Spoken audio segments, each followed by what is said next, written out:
ও, আপনি ফ্রিজ নিয়ে এসেছেন? জি স্যার। কিন্তু এই ফ্রিজ তো আমি রাখতে পারবো না। কিন্তু কেন?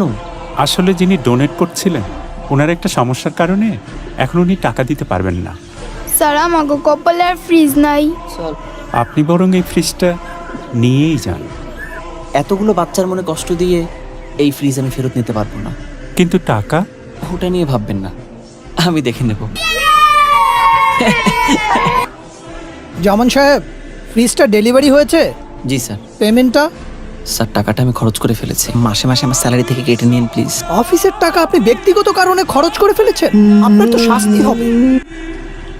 জামান সাহেব, জি স্যার। আপনাকে তো হেড অফিসে ডেকেছে, কালই ঢাকায় চলে যান। কেন স্যার? যে এই কাজ করেছেন, না ডেকে উপায় আছে? স্যার, আসতে পারি? ও, আপনি আসুন। আপনি এই কাজটা কিভাবে করলেন? স্যার, আমি নিরুপায় হয়েই কাজটা করেছি স্যার। আপনি তো একটা মহৎ কাজ করেছেন। আপনি এটা দেখেছেন? কিন্তু স্যার, ডেলিভারি দিতে আসা ওয়ালটনের সেলসম্যান টাকা না নিয়েই আমাদের একটা ফ্রিজ উপহার দেয়। এই ফ্রিজটা যে আমাদের কি উপকারে এসেছে আমরা তা ঠিক বলে বোঝাতে পারবো না।